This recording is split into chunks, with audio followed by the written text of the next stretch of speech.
সূরাতুল বাকারার মধ্যে এই ইহুদিদের যে বিভিন্ন চিত্র আমাদের সামনে তুলে ধরেছেন, তার যে চরিত্রগুলো ইহুদিদের, তাদের এই সমস্ত চরিত্র এবং চিত্রগুলোর মধ্যে অন্যতম একটা চিত্র এবং চরিত্র হলো বিকৃতি, আল্লাহর বিধানকে বিকৃত করা, তওরাতকে বিকৃত করা।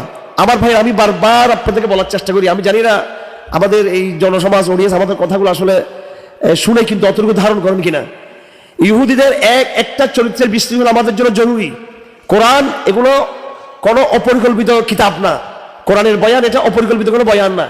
আল্লাহ পাক সুবহানাহু ওয়া তাআলা এত ডিটেলস আমাদের সামনে এনেছেন এই জন্য, একটা চরিত্র তাদের আমাদের সামনে উন্মোচিত করেছেন এই জন্য, যাতে মুসলমানদের মধ্যে ওই চরিত্রগুলো যাতে বিরাজমান না হয়। যেই চরিত্রের কারণে, যে ক্যারেক্টারের কারণে, যেই ক্যারেক্টারের কারণে আগের উম্মতগুলো ধ্বংস হয়েছে, ওই চরিত্রগুলো যেন আবার এই উম্মতের মাঝে যাতে ফিরত না আসে, এই জন্য এটা বোঝা জরুরি। এবং বর্তমান যে সংকট আমাদের, আমরা যে সংকট, এই সংকট আপনি দেখবেন যে মডারেট পন্থার নামে যে সংকট তৈরি হয়েছে, ঠিক কিনা? লিবারেল পন্থা, মডারেট পন্থা, ইসলামের মধ্যে কৌশলের নামে, তারপরে কিসের নামে, কৌশল, আরটা কি বলে, হ্যাকমা, কৌশল, এই যে নানা নামে যে একটা ব্যাখ্যা দাঁড় করানো হয়, এরকম ব্যাখ্যা এক্সপ্লেনেশন দাঁড় করানো হয়, এটা ইহুদি চরিত্রের সাথে এটা সাদৃশ্যমান। এটা বর্তমান ইসলামের মডারেট ব্যাখ্যা। আবার বলতেছি আমি, এটা শুধু বাংলাদেশের বাস্তবতাই নয়, সমস্ত মুসলিম বিশ্বের বাস্তবতায় ইসলামের যে একটা গণতান্ত্রিক ব্যাখ্যা দেওয়া হয়, ইসলামের যে একটা প্রগতিশীল ব্যাখ্যা দেওয়া হয়, ইসলামের সাথে একটা সমন্বয়ের একটা ব্যাখ্যা দেওয়া হয়, সমন্বয়কে মোহাম্মদ আসাদ এই নামটা নিয়েছি বারবার। ইনি এই কিতাব লিখেছেন, কি বইটার নাম কি, ইসলাম এট দ্য ক্রস রোড। এই বইগুলো তিনি লিখেছেন, হিরোমন্ডা থেকে ছাড়ার কথা বলেছেন। দুইজন ব্যক্তি বই পড়বেন আপনারা, মারিয়াম জামিলের বইগুলো পড়বেন, আজকে বের করবেন, ইসলাম ও আধুনিকতা, এই বইগুলো পড়বেন। তারপর মোহাম্মদ আসাদ, ওরা দুজনেই ছিলেন পাশ্চাত্যের ইহুদি পরিবারে জন্মগ্রহণ করা রিভার্টেড মুসলিম। ওনারা পাশ্চাত্যকে ত্যাগ করে ইসলামের দিকে আসছেন। ইসলামে আসার পর দেখলেন কিরে মুসলমানরাই তো পাশ্চাত্যের দিকে যাত্রা করতেছে, আমরা ইসলামের দিকে আরো যাচ্ছি ওদিকে। তখন তারা রোগ নির্ণয় করলেন যে মুসলমানদের মধ্যে একটা হীনমন্যতা কাজ করতেছে, যেটাকে আমরা বলি ইনফ্যাক্টরি কমপ্লেক্স, সবসময় বলি আমরা, এটা বড় রোগ। ইসলামের যে ব্যাখ্যাগুলো, এই ব্যাখ্যাগুলো করতে গিয়ে আমরা বিভিন্ন রকমের এই কথা নেগেটিভ সামনে এনে ইসলামের মূল শিক্ষা থেকে আমরা দূরে সরে যাওয়ার চেষ্টা করি।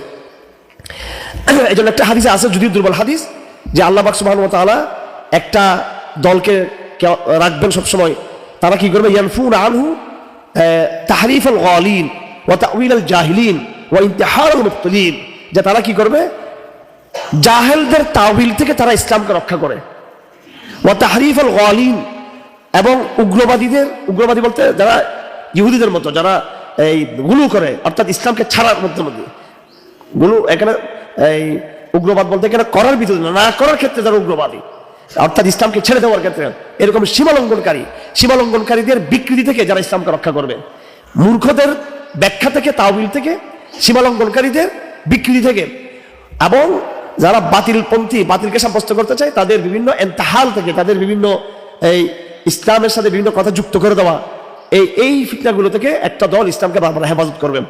কোরআনে কারীমে ইহুদিদের সেই চরিত্র সম্পর্কে আল্লাহ পাক আয়াত নম্বর 75, কত 75 নম্বর আয়াত, আউযু বিল্লাহি মিনাশ শাইতানির রাজীম, আফাতাতমাউনা আন ইউমিনু লাকুম ওয়া ক্বাদ কানা ফারীকুম মিনহুম ইয়াসমাউনা কালামাল্লাহ সুম্মা ইউহাররিফুনাহু মিন বাদি মা ক্বালু ওয়া ইয়ালামুন।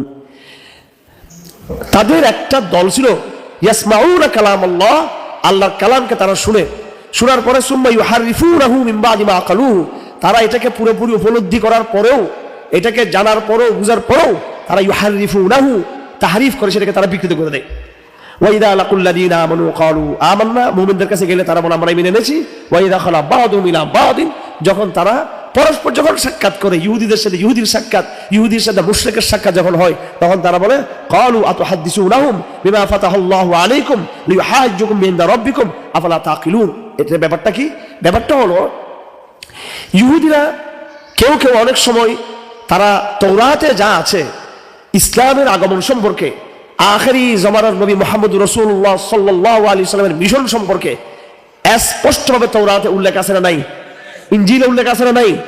শুধু ইনজিল আর তৌরাতের মধ্যে না, এমনকি বিকৃত কিতাব বেদ, তারপরে ত্রিপিটক, এগুলো তো কিছু ইঙ্গিত পাওয়া যায় শেষ নবীর আগমন সম্পর্কে, ওখানে বিভিন্ন বক্তব্য সেখানে রয়েছে। এখন ইহুদিরা অনেকেই না বুঝে না জেনে হোক বা সরলভাবে তারা এগুলো আলাপ করে, হ্যাঁ, যে এরকম এরকম কথা আছে, এরকম ইঙ্গিত আছে, শেষ জমানায় এমন এমন পরিবর্তনের কথা আছে, এমন এমন কিছু নগর বন্দর শহরের কথা আছে যেখানে আখির নবীর এরকম আগমন ঘটবে। এই আলাপগুলো কিন্তু ইহুদিরা লুকিয়ে রাখতে পারে নাই। তখন অন্য এক শ্রেণীর ইহুদি, যারা কুচক্র ইহুদি, তারা এদেরকে ডেকে বলতো, কি রে তোমরা আমাদের গোবর ফাঁস কেন করতেছ? এগুলো তো থাক সত্য চাপিয়ে রাখো, ধামা চাপা দিয়ে রাখো। তোমরা যদি তাওরাতের এই সমস্ত ভবিষ্যৎবাণীগুলো যদি বলে ফেলো, তাহলে এটাকে তো মুসলমানরা দলিল হিসেবে খাড়া করবো আমাদের বিরুদ্ধে। মুসলমানদের আগমন সম্পর্কে, ইসলামের বিজয় সম্পর্কে, আমাদের নবীজির মিশন সম্পর্কে তো তাওরাতে আছে, সেটাকে ধামা চাপা দাও। সেটা তোমরা কেন আলাপ করো? আলাপ করলে তো তারা ওই বক্তব্য দিয়ে তারা আমাদেরকে হেল্প করার চেষ্টা করবে। তার মানে মদিনার ইহুদিরা, সেই জমানার ইহুদিরা পরিষ্কারভাবে তারা জানতো যে শেষ নবীর যেই ইসলামের যে মিশন, এটা পরিপূর্ণ একটা একবার বাস্তব মহাসত্য মিশন। এবং ইহুদিরা ভ্রান্তির মধ্যে দাঁড়িয়ে আছে।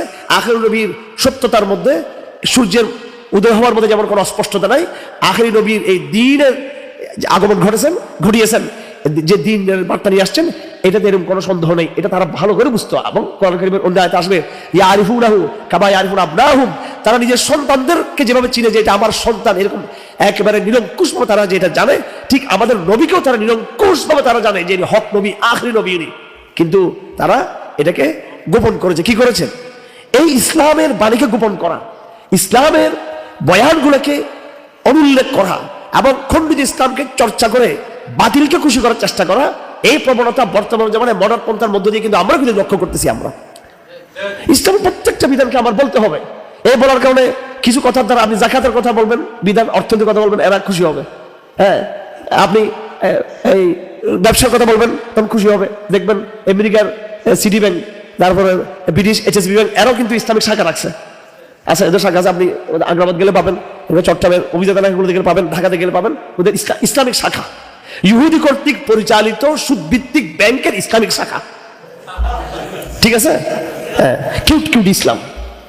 হ্যাঁ, এরপরে নারীদেরকে তারা একটা ব্যাখ্যা দিয়ে এইভাবে দাঁড় করায়। তারা, আপনি আমেরিকাতে গেলে পাবেন, ইউরোপে পাবেন, নারীদের ইমামতি, নারীদেরকে সামনে নিয়ে আসা, পর্দাকে উন্মুক্ত করে দেওয়া। হ্যাঁ, তো এইভাবে এগুলো তারা খুশি হবে যখন ইসলামী ব্যবসার কথা বললে। আর যখন আপনি নারীদের পর্দার কথা বলবেন, জেহাদের কথা বলবেন, একই ইসলামের বয়ান, তখন আবার সেটা জঙ্গিবাদ, মিলিটেন্সি, মৌলবাদ, এটা পশ্চিমা শক্তির জন্য হুমকি হয়ে যাবে তখন সেটা। তো তারা একটা গোপন করে, এবং তাদের এই চরিত্রের কারণে আমাদের মুসলমানরা যারা তাদের সাথে একটু তাল মিলাতে চায়, তারাও সেটাকে কি করে? গোপন করে। আমি আমেরিকানদের সাথে কথা বলছি, ব্রিটিশদের সাথে, আমেরিকানদের সাথে, ফরাসিদের সাথে আমরা কথা বলে, এরা আসে আমাদেরকে, এদের শুধু আমাদের কথাবার্তা হয়। আর কোনো সময় আমরা ডিফেন্সে গিয়ে কোনো কথা বলি নাই। আর বরং আমি তো একটা কঠিন জায়গায় আমেরিকান স্টেট ডিপার্টমেন্ট আমি বলে ফেলছি যে আপনারা যে ওসামা বিন লাদেন, মোল্লা ওমর, আল কায়দা, তালেবানদেরকে সন্ত্রাসী মনে করেন, that is your standard, it is not our standard. এটা আমার মাপকাঠি না, এটা আপনার স্ট্যান্ডার্ড। একদম বলে দিয়েছেন। বলে কিন্তু পরে চিন্তা করুন কি বলে বললাম, এটা তো রয়, তো সিআই বহুত বড় লোক, এখন কোন সময় আবার কি বলে, ও তো এটা চোখ মুখ একেবারে চুম করছে আমার কথা শুনে। কারণ উনি আমাকে বাধ্য করতেছেন, মানে কাদেরদেরকে নিরীহ প্রমাণ কর, মানে বলি আমি যেন কাদের খুব নিরীহ, পাওয়ারলেস, খুব এরা অসহায়, এটা বলার জন্য। তখন আমি বললাম যে এত দরদ দেখালে আপনারা আল কায়দারও দরদ দেখায় ওখানে আমেরিকাতে পারমিশন দেন, ওদের অফিস টফিস করবো ওখানে, বলি বলছে হোটেল পেনিনসুলায় বলছি, এটা স্টেট ডিপার্টমেন্ট ডগলাস মেকিক। সত্য কথা বলছে, আমার কোনো ক্ষতি হয়েছে ভাই? কোনো ক্ষতি হয়েছে আমার? আমরা মনে করি যে সত্য বললে মনে ওরা আমাদের খেয়ে ফেলবে। কি খাইয়ে ফেলবে? মহান আল্লাহ তো আমাদেরকে রক্ষা করবে না, আমাদেরকে ওই ইমানটা নাই কেন আমাদের মধ্যে? ইমানটা হচ্ছে বড় প্রজ্ঞা। যাই হোক, তাহলে এখানে যে আয়াতগুলো নিয়ে আসা হয়েছে, আজকে যে আয়াতটা আমরা আলোচনা করতেছিলাম, এটা আমি গত সপ্তাহ, আগের সপ্তাহে এখান থেকে আলোচনা শুরু করছিলাম, শেষ করতে পারি নাই। সূরা বাকারা কত নম্বর আয়াত? 75 নম্বর আয়াত। একই আয়াত 79, এই সূরা বাকারার একটু পরে 75, 76, 77, 78, 79 নম্বর আয়াত একটু দেখবেন আপনারা, হাতে কোরআন শরীফ রাখবেন। আবার রিপিট করে আল্লাহ পাক বলতেছেন, আউযু বিল্লাহি মিনাশ শাইতানির রাজিম, ফাওয়াইলুল লিল্লাযিনা ইয়াকতুবুল কিতাবা বিআইদিহিম সুম্মা ইয়াকুলু হাযা মিন ইনদিল্লাহ লিয়াশতারু বিহি সামানান কালিলা। কেমন বিকৃতি! তারা তাওরাতের মধ্যে নিজের লেখা তারা যুক্ত করে দিত, নিজের লেখা তাওরাতের মাঝখানে, এবং যুক্ত করে এই লেখাটা যুক্ত করে তারা বলতো হাযা মিন ইনদিল্লাহ, এটা আল্লাহর পক্ষ থেকে, এটা রিটিপ আল্লাহর, এই বয়ান আল্লাহর, অথচ লেখাটা কিন্তু তার। লিয়াশতারু বিহি সামানান কালিলা, এটা দিয়ে তারা, সামানে কলিল বলা হয় দুনিয়ার স্বার্থকে তারা হাসিল করতো। তারা বিগত ফেসিজমের আমলে আপনারা দেখছেন, ভাগ্য ভালো কিছু কমি আলেম বেঁচে গেছে। আবার এদের জ্বালাও পোড়াও মায়ের শিকার হয় না। এরা প্রথম রেলের টার্গেট হয়েছে, দালালগুলো কিন্তু আল্লাহ এদিকেগুলোর বাঁচাইছে। এরা কমি মূলধারার সাথে যুক্ত ছিল বিদায় এখন এদের তওবা করা উচিত। হাসিনারে বসাইয়া ওরে এদের তেল মালিশ ভিডিওতে আছে, পুলিশের আইজিপিকে বসাইয়া, স্বরাষ্ট্রমন্ত্রীকে বসাই। এখন এগুলো বললে আমাদের অনেক আপনজনদের মাথা খারাপ হয়ে যাবে। এখন এরা একেবারে পুরাই যে পাল্টে ফেলছে এরা। এখন তোমরা বেঁচে গেছো আর তোমরা আমাদেরকে বলো যে আমরা তোমাদেরকে উৎখাত করতে চাই, তোমাদের বিরুদ্ধে আমরা লড়াই করি, তোমাদের আমরা ক্ষমা করে দিয়েছি আমরা। নলে এই 5 আগস্টের পরে তোমাদেরও তো অবস্থা 12টা বাজতো তোমাদের। এটা ইঙ্গিত ইশারা বললাম আর কি। ঢাকাতে চট্টগ্রামে যা করছেন আপনারা, আপনারা বলতে আমাদের কওমি অংশের একটা অংশ, হ্যাঁ। আর অন্য ধারণার মধ্যে তো আছেই, দালালি সবাই করছে, বিএনপির একটা করছে, জমাতের একটা অংশ বড় বড় করছে, সালাফিদের একটা করছে। কিন্তু আমি আমার ঘরের কথা বললাম আর কি। ভবিষ্যতে আমার ঘরের লোকদেরকে আমি বলে দিচ্ছি, নসিহত দিচ্ছি, সাবধান করতেছি, আর দালালি করিয়েন না আপনারা। আর ডক্টর ইউনূস সাহেবের দালালি করার দরকার নেই, ঠিক আছে? এগুলো বেঁচে গেছেন। হাসিনার প্রশংসা করতে করতে করতে করতে স্বাভাবিক ভাই একজন স্বৈরাচারের হলো তারা প্রশংসা পছন্দ করে। আর সেই প্রশংসা শুনতে শুনতে সে মনে করে কিরে এত বড় একজন বিজ্ঞ আলেম যখন এইভাবে কথা বললেন, আসলে তো আমি তো তাহলে হকের উপর আছি আমি, হ্যাঁ। এটা তার মধ্যে এইটা মনস্তাত্ত্বিক একটা সাপোর্ট তারা পেয়েছে। কিন্তু শেখ হাসিনা আমি ভিডিও দিয়ে অনেক আলেমের ইয়ে দেখাতে পারবো, হ্যাঁ। এরা কষ্ট পেয়েছে, এই জুলুমের তারাও শরীক। আল্লাহর আয়াতকে বিকৃতি করেছেন, আল্লাহর পরিদর্শনকে বলেন, দাঁড়িয়ে সম্মানের সাথে তার ভুলগুলো তাকে বলে দিতেন। আমার সাথে হাসিনার দেখা হলে আমি ঠিক আছে তাকে খালা ফুফু ডেকে ডেকে প্রথমে তার মনটা 2-3-4 মিনিট জয় করে তারপর আর কুফরি শিরিকে সবগুলো তুলে ধরতাম আমার কাছে আমি, ঠিক আছে? যে এটা আপনার কুফরি, এটা শিরিক, আপনি কিন্তু বেরিয়ে আসেন, এটা বলতাম আল্লাহর কসম বলে ফেলতাম আমি। এটা ভারত থেকে বেরিয়ে আসেন, শিরিক থেকে বেরিয়ে আসেন, আপনি আমাদেরকে আপন মনে করেন, আপনি আমাদের শ্রদ্ধা বলে আমি দাওয়াত দিয়ে ফেলতাম। তুমি যখন তেলটা মেরে খুশি করলা, এরপর তুমি খুশি হয়েছেন, তারপর তুমি দাওয়াত দাও এবার তাকে, সেটা তো করলা না।